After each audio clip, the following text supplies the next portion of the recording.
What is going on, everyone, and welcome back to the channel. I hope you're all having an amazing day. Now today I've got for you a crazy wedding story involving yet another bridezilla to be. Without further ado, sit back, relax, get ready for this one. Make sure you are subscribed if you're new to the channel. We're closing in on 600,000 subscribers. Let's get into the story. Would I be the jerk for cancelling my brother's wedding? This was originally posted on February the 25th, 2024. I am a 31-year-old woman, and I have a 28-year-old brother who is hoping to get married to his fiancée, who's 25. They've been in a relationship for a long time. They have kids and a house together, so she isn't someone who is new to the family. We're all European, but I own a gorgeous house in Colorado. It's in the middle of the mountains, surrounded by forests, has huge windows looking out on my acres surrounding. It truly is stunning and a dream come true. A couple of months ago, my brother came to me and asked me if they could use my house for a destination wedding. While I was hesitant to host a goddamn wedding in the house of my dreams, I can absolutely understand how my dream home is her dream venue. I told him they absolutely could, but they had some rules to follow, despite me not living there. First of all, no more than 25 guests. It truly is in the middle of nowhere, so guests would have to sleep at the house, and I simply do not have room for more. Second, nothing that permanently alters anything in or around the house. Third, no smoking indoors. And fourth, any damage done by them or their guests would have to be paid for. Since I'm quite protective of the house, I offered to decorate and find a caterer, and that would be my gift to them. So I'm providing them with a venue, food, and decorations. I'm currently almost 10k into my gift because it's my brother's wedding and it's what I wanted to do. Wow, that is unbelievably generous. Well, now poop has hit the fan. His fiancée decided she needed at least 45 guests. While I was willing to be flexible by 1 or 2, 20? No. I asked her if she wanted to stack them and she got salty. On top of that, she wants me to pay to fly her family in because I fronted the money to my other brother. He's paying me back because he couldn't afford a ticket. I told her no, and again, I got sassed. On top of that, she wants me to build a pergola, which I actually considered, paint my living room, covering up the beautiful wood, so F no, and also pay for the drinks. I said no, I've done enough. She, though, has now taken it upon herself to tell people that I am going back on my promises, that I left her hanging, that she can't afford the super expensive wedding I made her plan, and even went as far as to uninvite my grandparents just to spite me. Her words were, "You wanted me to cut back on guests, so I'm picking your family." I'm getting at least 2 messages a day asking me why I'm ruining her day, if I'm jealous, etc. Today, she called me to tell me that if I keep going out of my way to make her miserable, me and my, quote, rescues, 2 of my children are adopted, would not be invited either.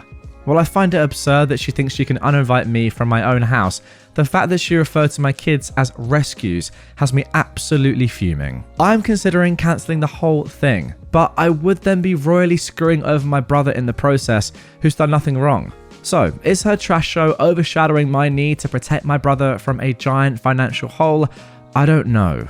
Okay, now before we get into my thoughts on this, first of all, there's a little bit more context needed. OP answered a few comments down below. A lot of people are asking about the second house in general, where it is, whose exactly it is, how it works, etc. OP said this: I purchased this house after it had been on the market for close to 2 years. It was in complete disrepair, and I spent a little over a year of my life restoring, not renovating it, to its original glorious state.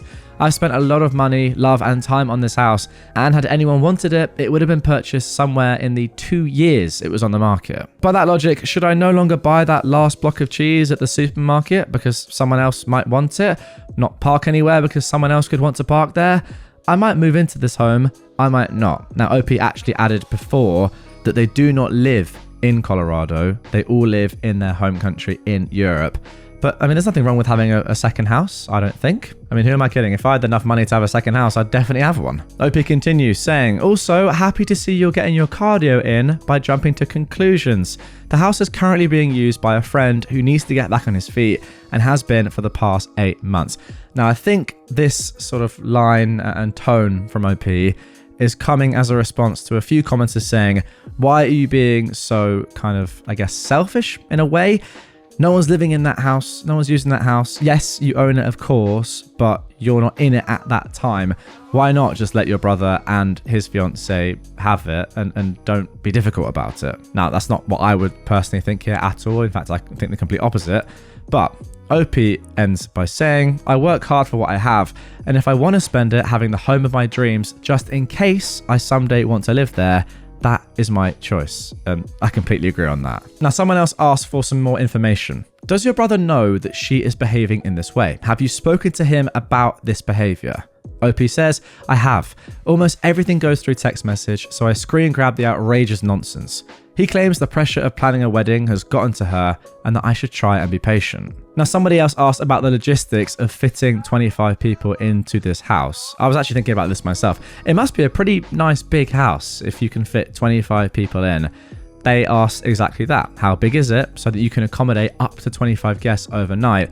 OP says it's decently big. The sleeping arrangements wouldn't be luxurious though. Think a combination of sleeping on couches, blow-up mattresses, and sharing beds. Not ideal, but it would have worked for 1 or 2 nights. I guess the conclusion here is that yes, 25 is doable at a push, but any more is really not feasible.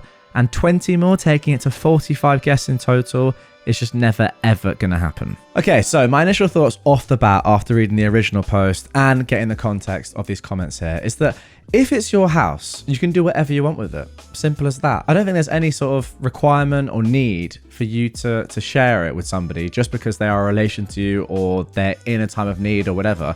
Like, yes, it's a nice thing to do. And let's be honest, OP has been so selfless here. I mean, not just the saying, yes, you can use the house, obviously for the venue, but all the other stuff as well. You know, 10,000, whatever currency it is, $10,000 or euros has been put into the gift of, you know, redecorating, getting the food in, etc. And then you're housing everyone as well afterwards. It's not just the venue. You're saying, okay, 25 people can stay there. Like, you're putting in a lot of work here just to be nice to your brother. And it's just getting thrown back in your face by his, I'm sorry to say it, but terribly entitled fiance. Like, why is she trying to extract as much from you as she can? Can she not just be really like grateful that you're doing so much anyway? Why does it have to be another 20 guests? Why is it, oh, now are you jealous? Are you trying to ruin my life? Well, no, ruining your life, or I guess not helping you, would be saying, okay, where's my invite to the wedding? Where's the venue?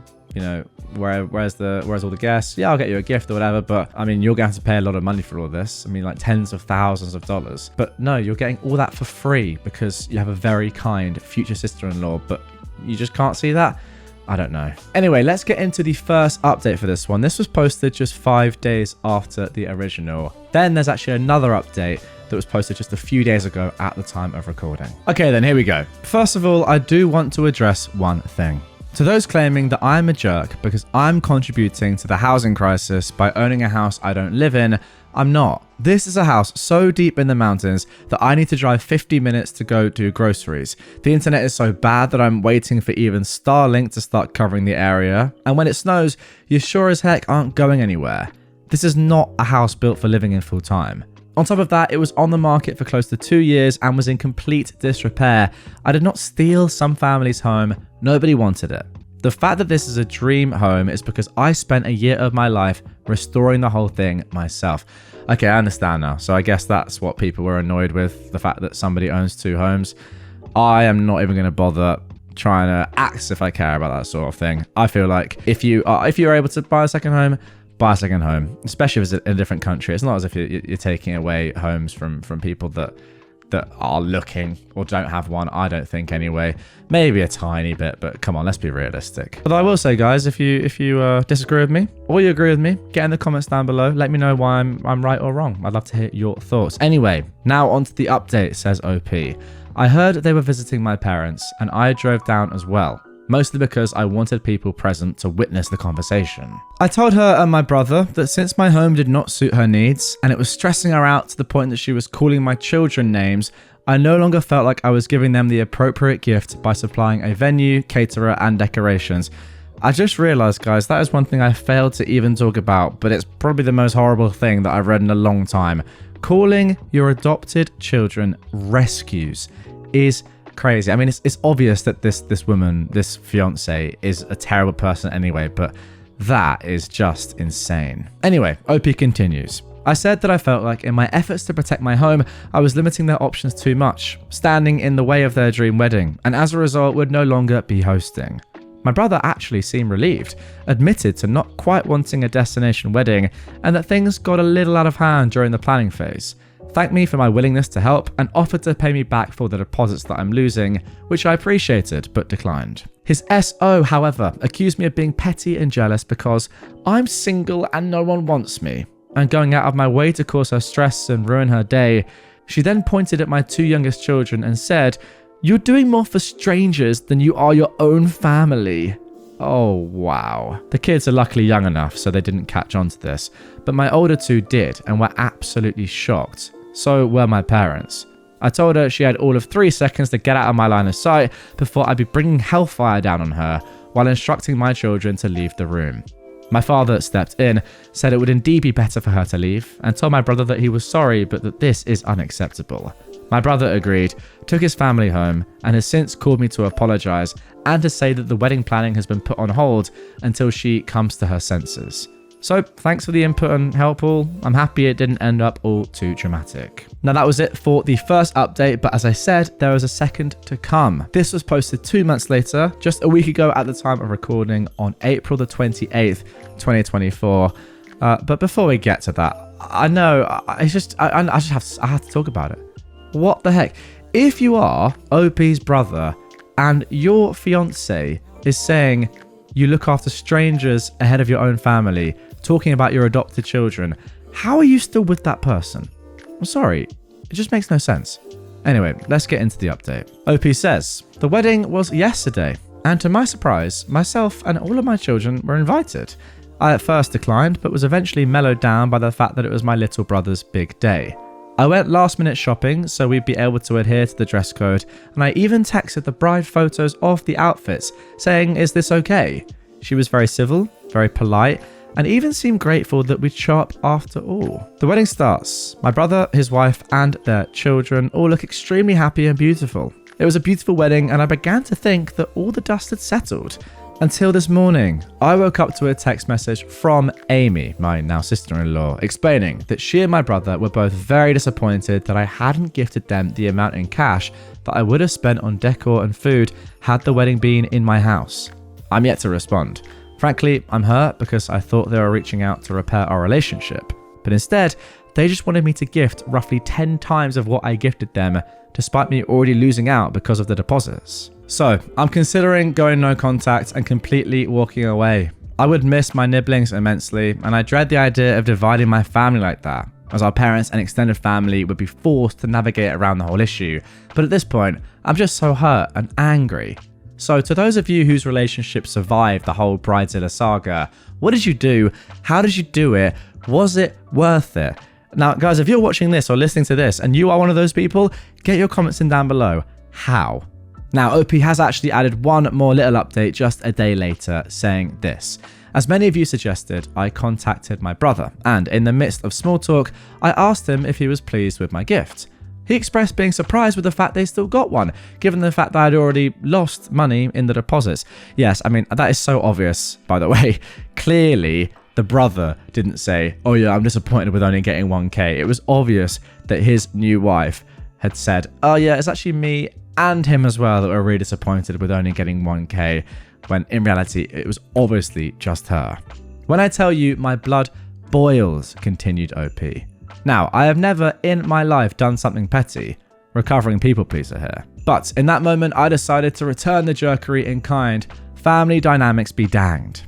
First of all, I told my brother. He apologized and told me to ignore it. I told him I wouldn't be doing that. He said, "Well, I can't stop you," and said he'd never take away my spot in my nibbling's life. So I screen grabbed everything and I took it to social media. I tagged her, my brother, our parents, her siblings and parents, and went on this incredibly passive-aggressive, childish rant on how I wanted to avoid misunderstandings within my social and family circle, and how sorry I was that my efforts weren't to the bride's liking. Now that is such a good way of doing it, by the way. Not just going full throttle at her, saying, "Look everyone, this person's horrible and this is why," saying, "Oh, I've tried my best, but I just couldn't do enough." in reality showing people how horrible she is, but not forcing that down their throats. Anyway, OP says, my post went up about 3 hours ago, and the only message I've opened so far is my brother's, stating, roughly translated, woke up and chose violence, huh? He doesn't seem to care. I'll be going no contact with my sister-in-law for the foreseeable future, and I'm now 100% done with this nonsense. Thank you for the advice all. Yeah, I think that's a logical conclusion to this one, really. I think that is what you had to do. Again, I'm not entirely sure why your brother is still with this woman. The fact that they do have kids gives me more of a reason as to why that might be the case. But still, surely like you look at your partner's actions throughout all of this and think, do I really want to be with them? Like, it is a choice being with somebody, you know, in a relationship. I know you've got kids, but come on. Like, how can you be with someone like that? I don't personally know, but maybe your brother's just so used to it now, or there's other stuff and she actually is all right at certain times. She just can be horrible like this, and your brother's like, you know what? When she's being like this, I don't care. When she's nice, yeah, that's why I'm with her.